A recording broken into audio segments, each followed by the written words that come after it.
Bonsoir à tous et merci d'être au rendez-vous de cette session d'information sur Canal 3 Bénin. Voici les grandes articulations de ce journal. L'installation des secrétaires exécutifs des mairies se poursuit sur l'ensemble du territoire national. Celui de la mairie de Dangbo est aussi presté à l'exercice ce mardi. Franck Mevois est donc installé dans ses fonctions de patron de l'administration communale. Et déjà, il entend apporter sa pierre à l'édifice pour le développement et le rayonnement de la commune de Dangbo. Nous allons revivre dans ce journal les temps forts de la cérémonie d'installation. Nous parlerons également dans ce journal de la 15e édition de la Journée mondiale de lutte contre le paludisme. Les manifestations officielles se sont déroulées dans la commune de Kovet.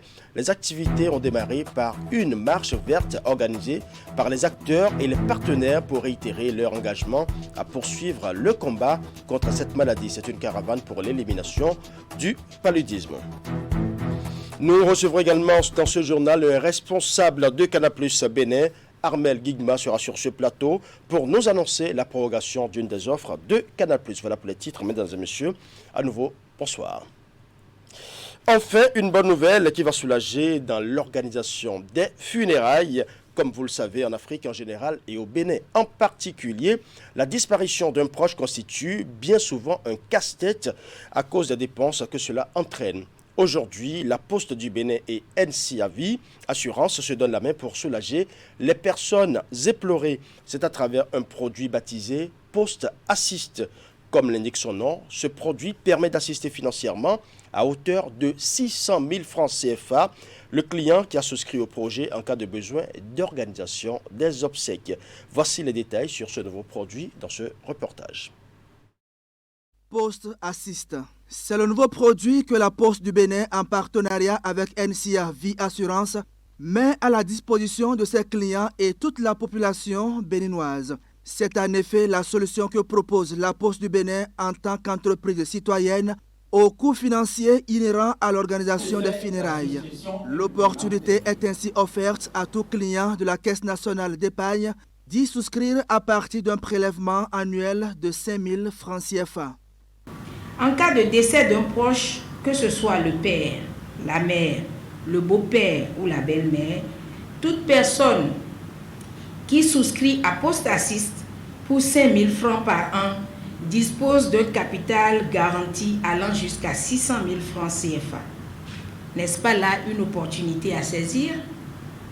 Oui, parce que la Poste du Bénin, en tant qu'entreprise citoyenne, est proche des populations dans tout le pays à travers son réseau d'agences, est consciente et sensible des réalités de nos familles. Et c'est pour ça que nous, NCAV, nous sommes derrière la Poste pour pouvoir matérialiser cette volonté forte de la Poste d'aller dans les familles et de leur apporter le soutien.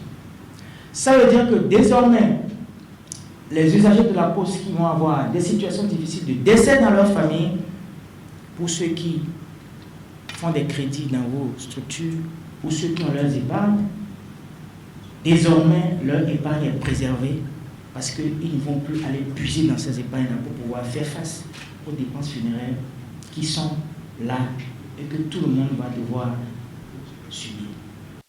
À travers le lancement de ce projet, la Poste du Bénin marque davantage sa présence dans les familles avec son assistance financière qui reste précieuse dans les moments de tristesse. Il s'agit d'alléger les peines de ses clients qui, en plus d'être affectés par la disparition d'un proche, se retrouvent parfois dans l'incapacité de faire face aux premières dépenses liées aux obsèques au sein de la famille. Comme vous le savez, le marché de l'assurance recèle encore d'importantes opportunités, d'où la nécessité désormais pour la Poste du Bénin d'œuvrer pour l'exploitation optimale de ce nouveau produit Post Assist en renforçant son rôle d'institution de proximité dans la distribution des produits et services de base aux populations. La Poste du Bénin, c'est plus de 600 000 clients de la Caisse nationale d'épargne et plus d'1 million de personnes indirectes bénéficieront d'assistance financière dans le cadre de ce projet. Les clients et futurs clients de la Caisse nationale d'épargne sont invités à y souscrire massivement et l'ensemble du réseau postal béninois reste entièrement à leur disposition. Une autre bonne nouvelle, cette fois-ci pour les retardataires, l'opération de recensement de la population pour le compte du RAVIP n'est pas encore à sa fin. Une nouvelle phase de recensement démarre demain jeudi sur toute l'étendue du territoire national. Celle-ci s'inscrit dans le cadre de la collaboration entre l'Agence nationale d'identification des personnes et la Banque mondiale. L'opération prendra en compte tout le monde sans exception, y compris les étrangers résidents au Bénin, a précisé Cyril Goubedi, gestionnaire mandataire de l'ANIP. Nous allons suivre un extrait de ces propos recueillis lors du point de presse organisé à cet effet. Nous avions annoncé la semaine dernière que la prise en compte des résidus sur la liste électorale informatisée l'EI s'est achevée, mais que nous avions noté un engouement de la population pour se faire prendre en compte dans le cadre du RAVIP et que donc le RAVIP devrait se poursuivre. Ainsi donc, à partir de demain, 28 avril 2022, sur toute l'étendue du territoire national, dans tous les arrondissements du pays, l'opération de recensement administratif à vocation d'identification des personnes se poursuivra. C'est le lieu de préciser que l'opération concerne les Béninois qui n'avaient pas pris part au RAVIP en 2017 et 2018 et qui n'ont pas pu également se faire prendre en compte dans le cadre des opérations que l'ANIP a lancées et pour leur faciliter la tâche. Il s'agira également des résidents au Bénin, c'est-à-dire des personnes d'autres ressortissants d'autres États et qui résident au Bénin. Ils sont également concernés parce que ces personnes devront détenir des cartes de résidents. L'opération concerne également les enfants qui n'avaient pas pris part au RAVIP et qui devront le faire parce que nous sommes déjà au fronton des vacances scolaires et bientôt on commencera par parler de rentrée scolaire, de constitution de dossiers de candidature à différents examens. L'opération est bien encadrée. Des contrôleurs passeront au niveau des arrondissements pour voir comment les agents de collecte accueillent les usagers et comment ils rendent service aux usagers. Je précise que le RAVIP est gratuit. Nul ne doit exiger de quelqu'un le paiement de sommes d'argent pour se faire enrôler. Alors à présent, au cabinet du président du Conseil économique et social, Augustin Tabegbian a reçu en audience ce mercredi la présidente de l'Institut national de la femme et le promoteur de la marque Lolo Andoche. Avec Claudine Prudencio, il était question de valoriser davantage la jeune féminine à travers le respect de ses droits. Et quant à Lolo Andoche, les discussions ont essentiellement porté sur la culture béninoise et surtout la promotion du pagne tissé. Voici les propos recueillis au terme des audiences. Le Conseil économique et social est un acteur important du développement économique et social de notre pays. Maintenant, pour arriver à l'amélioration du statut juridique de la femme, il faut arriver quand même à proposer de lois, de réformes, etc. au gouvernement. Et à ce niveau, le Conseil économique et social intervient parce que le Conseil économique et social donne son avis sur les lois, les décrets et autres dans notre pays. Donc l'Institut national de la femme doit travailler en bonne intelligence avec le Conseil économique et social. C'est la raison de ma présence ici, parce que aujourd'hui, nous sommes quand même 54% de femmes et de filles en République du Bénin. Pour arriver à un développement total d'un pays, il faut mettre ensemble les fruits des femmes et des hommes du pays. Donc je suis venue faire cet échange avec le président du Conseil économique et social qui m'a donné énormément de conseils aussi que nous allons mettre en application à l'Institut national de la femme. Nous sommes effectivement reçus par le président ce matin qui a répondu très promptement à notre demande. C'était un grand plaisir pour nous d'avoir été reçus par le président ce matin. Un grand honneur et tout ce que le président nous a dit a été d'une très grande importance. Nous sommes venus présenter l'entreprise Le Landoche au président, davantage parce qu'il le connaît déjà. Et également, nous avons parlé avec le président des différents types de tissus que nous utilisons aujourd'hui et qui sont la plupart des tissus 100% made in Benin. Et donc, nous avons le tissu teinté et également le tissu tissé. Et donc, ce sont ces deux tissus qu'on est venu présenter. Également, nous avons profité pour parler avec le président du festival que nous avons organisé, qui aura lieu en octobre prochain, qui s'appelle le FIPAT, le Festival international du pagne tissé, qui est un festival mondial qui regroupe tous les artisans du monde entier dans le secteur mode, habillement et textile. Donc le festival est beaucoup plus pour mettre en avant, le coton béninois et le pain tissé béninois, que nous avons eu le temps de travailler avec nos tisserands pour avoir des tissus assez raffinés à tel point que ce n'est plus le pain tissé d'antan qu'on connaît qui est lourd et qu'on a du mal à porter.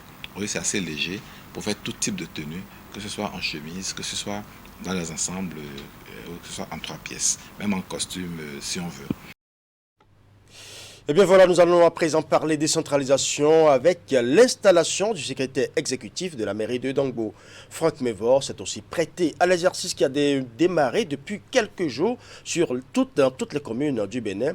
Il est installé dans ses fonctions de patron de l'administration communale et déjà il entend apporter sa pierre à l'édifice pour le développement de la commune de Dangbo. Voici le compte rendu de William Cliquant. La gestion administrative de Dangbo lui revient entièrement dès cet instant. Tout premier secrétaire exécutif de la commune dans l'histoire, le premier des cadres de la mairie, entre ainsi dans ses fonctions telles que prévues par les dispositions du Code de l'administration territoriale.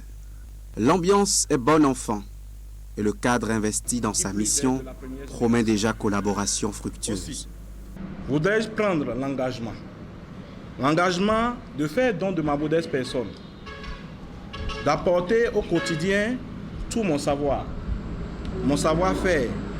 et mes expériences dans le secteur de la décentralisation et de l'administration des collectivités locales afin de contribuer efficacement aux côtés du maire, du conseil de supervision et du conseil communal tout entier au développement de la commune de Dangbo.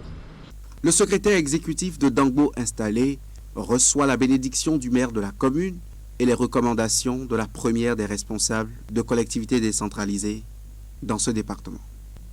Mon cher SE, je voudrais simplement le rassurer de ce que la terre sur laquelle il est tombé est une terre fertile et très hospitalière, empreinte de bonne volonté, de la volonté de réussir. Il doit se sentir et se considérer comme chez lui, le Bénin étant un et indivisible. Comme votre nom l'indique, Franck, je suis sûr qu'il y aura de la franche collaboration. J'ai la conviction que M. Franck Mévor va conduire les rênes de la commune de Dangbo au plan administratif et technique en toute franchise. Les cadres de l'administration communale, dont Franck Mévor a désormais la charge, ont garanti collaboration et résultats élogieux au secrétaire exécutif pour un meilleur Dangbo dans les 6 ans que vont durer son mandat. Et voilà, je l'ai annoncé en titre, nous allons recevoir un invité dans ce journal, Armel Guigma. Bonsoir. Bonsoir. Vous êtes le responsable secteur Cotonou de Canal+. Votre présence sur ce plateau annonce certainement une bonne nouvelle pour les téléspectateurs. Qu'est-ce que les téléspectateurs peuvent attendre de votre présence ici sur ce plateau? Bonsoir Monsieur le Riche. Bonsoir. Bonsoir à toutes et à tous. Il faut dire que les téléspectateurs peuvent attendre de très bonnes nouvelles de ma visite aujourd'hui. Oui, c'est quoi cette bonne nouvelle-là? La bonne nouvelle va concerner surtout la prolongation. Parce qu'il faut dire que depuis le 8 avril jusqu'au 21, on avait une offre ODD, c'est-à-dire une offre qui concernait un peu tous ceux-là qui se réabonnaient à nos bouquets. Et ils avaient le bénéfice de repartir avec toutes les chaînes pendant 15 jours. D'accord. De quelle offre parlons-nous précisément? Parce qu'il y a plusieurs, il y a plusieurs bouquets. Effectivement, il y a plusieurs bouquets. Il faut dire que l'offre va concerner tous ceux-là qui vont se réabonner sur cette période.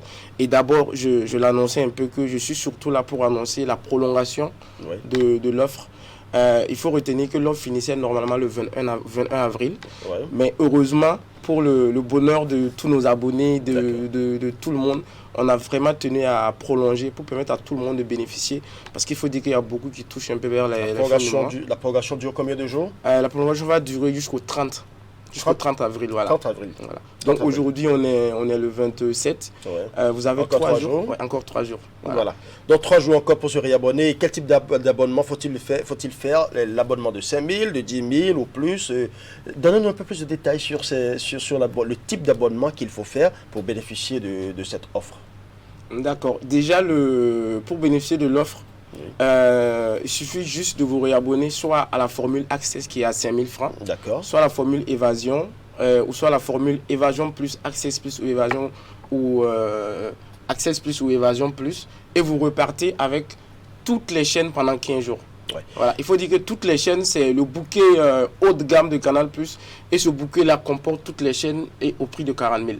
Donc à 5 000 francs, vous repartez avec le bouquet de 40 000. Oui, mais là, vous nous parlez de réabonnement. Il y a certains qui n'ont plus carrément leur abonnement valide. Est-ce que ceux-là-ci sont compris dans le lot?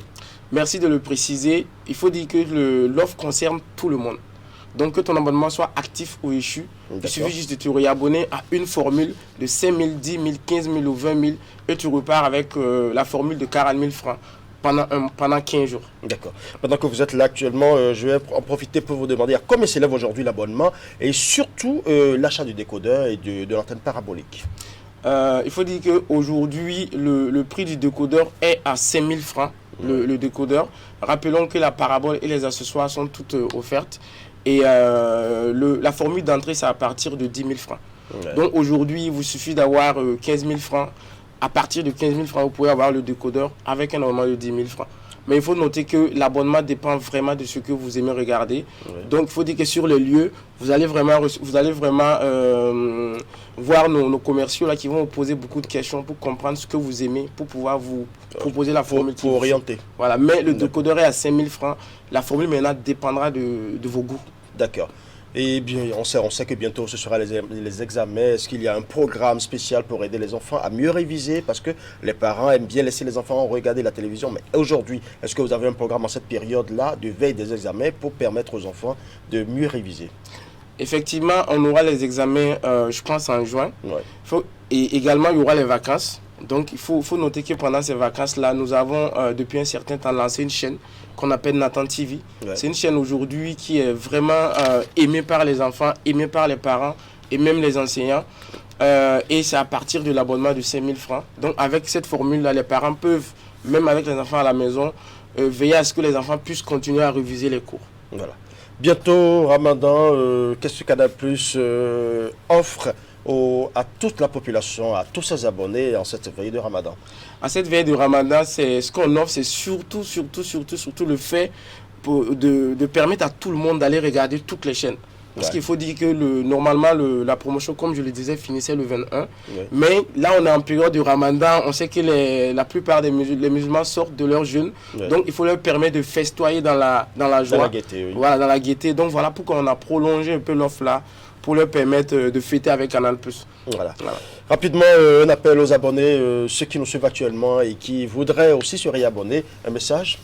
Le message, c'est vraiment de venir vous réabonner. Oui. Parce qu'il faut dire que pour cette période-là, on a vraiment une programmation assez forte. Oui. Parce qu'on a lancé le 25 la nouvelle création originale qu'on appelle Eki. Donc, on a beaucoup de retours. Les gens ont vraiment aimé. Donc, j'invite ceux-là qui n'ont pas pu suivre Eki à se connecter le lundi prochain pour suivre l'épisode qui va suivre. Ensuite, nous avons également la Champions League qui a démarré. Même ce soir, on a un match à partir de 19h. On aura Liverpool et Villarreal qui vont se confronter pour les demi-finales. Et aujourd'hui, c'est la fête nationale togolaise. Donc, il y a une programmation spéciale sur Trace Musique, Trace Africa, où on va vraiment festoyer avec nos confrères togolais. Donc voilà, j'invite vraiment tout le monde à se réabonner, ceux qui n'ont pas encore fait à le faire pour bénéficier vraiment de cette programmation forte. Voilà. Merci à vous Armel Guigma, je rappelle que vous êtes le responsable secteur Cotonou de Canal+. Nous voyons également des publicités contre le paludisme qui circulent souvent sur Canal+. Est-ce que vous luttez réellement contre le paludisme ? Oui, vous savez, le paludisme, c'est un combat qu'on doit tous mener. Et merci déjà à vous, les médias, qui véhiculez ce message de sensibilisation. D'accord. C'est surtout pendant les périodes de pluie que voilà, il y a beaucoup de maladies, de paludisme et tout. Donc voilà pourquoi on fait passer souvent les pluies pour sensibiliser les gens. Ben voilà. Donc oui, on lutte pour ça. Donc alors vous allez rester avec nous puisque nous allons parler de la 15e édition de la Journée mondiale de lutte contre le paludisme. Acteurs du monde sanitaire, autorités politico-administratives, partenaires techniques et financiers, sans oublier les responsables du programme national de lutte contre le paludisme se sont retrouvés à Covey. Les manifestations sont placées sous le thème « Explorer l'innovation pour réduire le fardeau mondial du paludisme et sauver des vies ». C'est une invitation à la synergie d'action en vue de l'atteinte des objectifs. Imet Elena Mosso va vous donner plus d'explications dans son reportage. 627 000 décès dus au paludisme dans le monde, dont plus des 2 tiers enregistrés chez les enfants de moins de 5 ans en Afrique. Les statistiques ces dernières années inquiètent malgré les efforts consentis. Alors, les appels fusent en vue d'une plus grande mobilisation à investir et à innover pour trouver de nouvelles approches de lutte antivectorielle. À l'occasion de la 15e édition de la Journée mondiale de lutte contre le paludisme, ils sont encore nombreux, ces acteurs et partenaires, à réaffirmer leur engagement à poursuivre le combat pour l'éradication de la maladie. La santé de la population se dresse comme un facteur au carrefour du développement durable. C'est pourquoi nous saluons vos inlassables efforts de soutien à notre département qui bénéficie de l'appui des partenaires réunis ce jour. Selon l'Organisation mondiale de la santé, le paludisme reste et demeure un réel problème de santé publique dans plus de 90 pays et affectant ainsi plus de 3 milliards de personnes, soit 40% de la population mondiale. Au Bénin, les manifestations commémoratives au plan national se sont déroulées à Covey. Le thème retenu pour les réflexions ainsi que les festivités est intitulé « Explorer l'innovation pour réduire le fardeau mondial du paludisme et sauver des vies ». Les progrès ont ralenti, voire stagné ces dernières années, en particulier dans les pays à forte charge d'Afrique subsaharienne. Une action urgente et concertée est donc nécessaire pour remettre le monde sur la voie qui lui permettra d'atteindre les cibles de 2030 de la stratégie mondiale de lutte contre le paludisme de l'OMS. Conscient des enjeux, le gouvernement entend redynamiser la lutte contre la maladie à travers des efforts supplémentaires.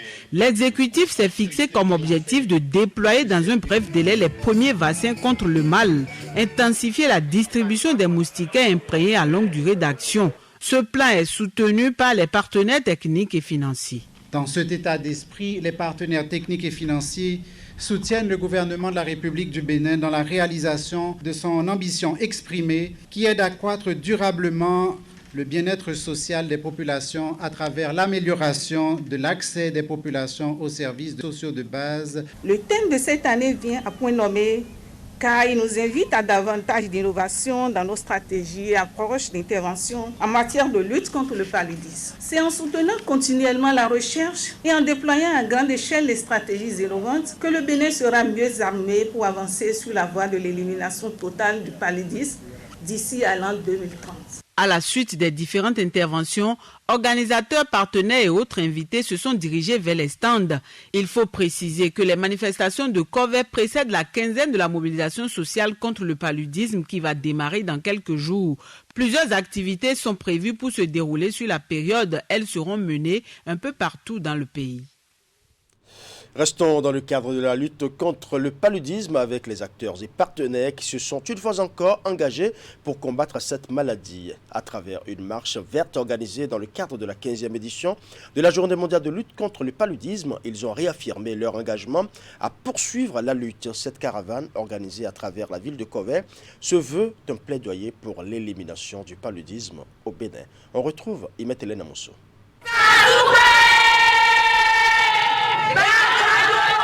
Une mobilisation d'acteurs et de partenaires engagés depuis des lustres dans la lutte contre le paludisme, réunis dans la ville de Kové. Ils sont venus une fois encore donner la preuve de leur engagement à maîtriser la maladie. Partis de l'hôtel de ville, pancartes et banderoles en main, ils ont sillonné plusieurs artères avant de rejoindre le stade municipal. Cette marche verte tient lieu de plaidoyer pour l'élimination du paludisme au Bénin. L'activité organisée par le Programme national de lutte contre le paludisme a connu le soutien de plusieurs de ses partenaires. Je voudrais inviter tous les acteurs à différents niveaux, y compris nous-mêmes, à œuvrer dans le but d'éradication du paludisme. Dafra Pharma le fait si bien en donnant des solutions de haute qualité que nous fabriquons, que nous distribuons pour que nos populations soient mieux prises en charge, pour que nous puissions avoir quand même une population bien soignée. C'est le but de Dafra Pharma et c'est ce que nous essayons de faire depuis 25 ans. Je vous souffle que cette année, nous sommes en train de fêter les 25 ans de Dafra Pharma au Bénin et dans toute la sous-région en Afrique noire francophone. Au premier rang de cette caravane, l'autorité communale entourée des organisateurs au point de chute de la marche, ils ont eu une brève séance d'échange avec la population. Ces dernières ont été sensibilisées sur les aptitudes à adopter pour éviter le paludisme ainsi que le comportement à avoir en cas d'atteinte de la maladie. À certains endroits, on utilise des médicaments pour prévenir le paludisme. À l'échelle nationale, d'abord chez les femmes enceintes. Mais dans certaines régions du Bénin, comme le Nord, on utilise des médicaments aux enfants également. Nous devons assainir notre milieu. Comme vous le savez, le maire a pris des engagements et quand on est rentré dans la ville, tout à l'heure, nous avons constaté effectivement que la ville est propre. Donc, nous devons travailler au niveau des ménages pour qu'on puisse détruire tout ce qui peut être gîte lavé. L'utilisation effective des moustiquaires au niveau des ménages, surtout pour les enfants de 0 à 5 ans et les femmes enceintes. Contre le paludisme, cette année, l'Organisation mondiale de la santé appelle à investir et à innover pour trouver de nouvelles approches de lutte antivectorielle. Le thème retenu pour cette 15e édition de la Journée mondiale de lutte contre le paludisme est intitulé « Explorer l'innovation pour réduire le fardeau mondial du paludisme et sauver des vies ». Ainsi se referme ce journal que je vous remercie d'avoir suivi. Tout le plaisir était pour moi de rester en votre compagnie. Bonne soirée à chacun et à tous.